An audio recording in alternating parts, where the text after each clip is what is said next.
याद रखना, हर चीज के पीछे मेहनत नहीं होती, बहुत सारी चीजों के पीछे दुआ भी होती है।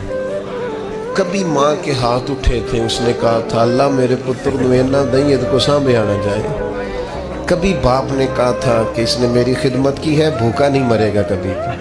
वो कभी जो इल्तजा है, वो दुआ है, वो जो बरकत है तुम्हारे घर में, वो जो बूढ़ों के साथ तुम्हारा रवैया आला तरीन होना चाहिए, उस पर यार नए सिरे से गौर करने की जरूरत पड़ गई है। बुजुर्ग कोनों में बैठ के कहते हैं, नुक्करों में बैठ के कहते हैं, मैनू पूछ दे नहीं।